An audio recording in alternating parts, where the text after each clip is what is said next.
Quando a gente pensa em ciúmes, uma separação muito útil pode ser entre emoção e pensamento. A emoção, ela é startada, ela é disparada como se fosse um alarme que toca para chamar a nossa atenção de que existe uma coisa importante que a gente deve lançar atenção especial. E é um sistema de proteção. E esse sistema de proteção, ele é disparado, vamos dizer assim, pela identificação de uma ameaça, né? Pelo entendimento de que ali tem uma ameaça que a gente precisa fazer alguma coisa para se defender.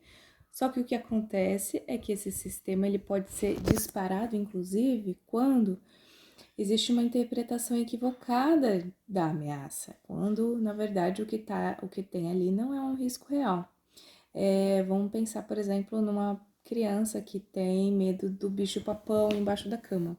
O medo é muito real, mas o bicho-papão não. Então,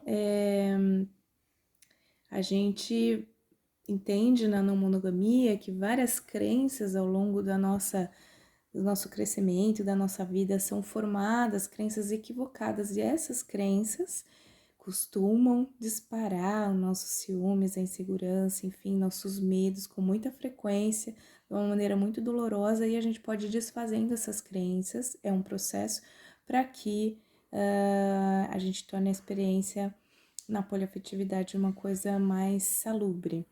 E também para que a gente não fique vítima disso tudo. Por exemplo, né, crenças de que o amor verdadeiro é só aquele que é único.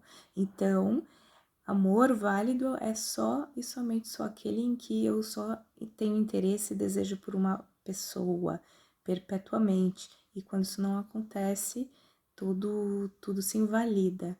Ou, por exemplo, a ideia de completude. É aquele fechamento total entre duas pessoas em que ambas atendem mutuamente vários requisitos ao mesmo tempo. Amizade, cumplicidade, intimidade,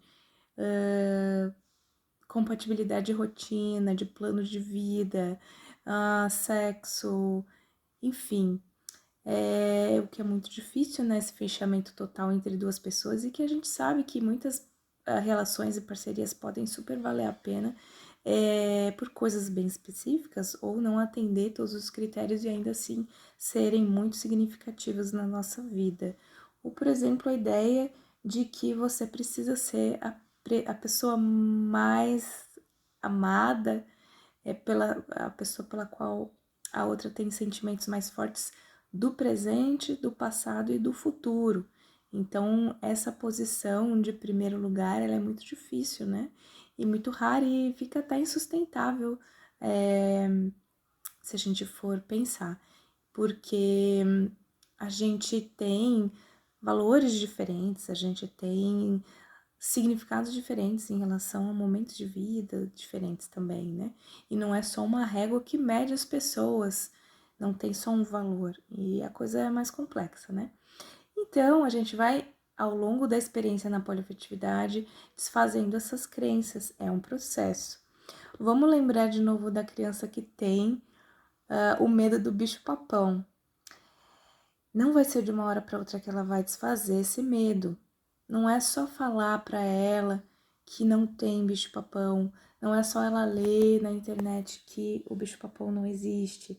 Ela vai precisar, talvez, que alguém vá lá e levante o lençol, levante a coxa e ela veja a pessoa saindo ilesa dessa experiência e pense, nossa, talvez realmente isso não existe. E vai criando aos poucos coragem para ela própria ir lá levantar o lençol e ver que não existe, fazer isso algumas vezes até se assegurar. Realmente, acho que eu estava errado sobre esse assunto. Então, é um processo experiencial, principalmente, para ir desfazendo essas crenças. Mas acho que o que é bem interessante, pode ajudar bastante, é essa separação entre emoção e pensamento. E aí, quando a gente faz isso, a gente pode enxergar que a emoção, na verdade, é nossa aliada e que pode ser bem contraproducente tentar diminuir, fingir que ela não existe ou tentar ignorar para ver se ela passa. A emoção é nosso sistema de defesa e ainda bem que a gente sente emoções, significa que a gente está funcionando. O foco deve ser de mudança, de combate, vamos dizer assim, em relação a crenças equivocadas sobre relacionamento, sobre amor. E, inclusive, a emoção, quando ela é acionada, é a oportunidade de fazer uma autoinvestigação para o que ela está apontando ali, porque ela aponta com muita precisão o que a gente pode mudar a nossa concepção, né? Então, fazer as pazes com ela.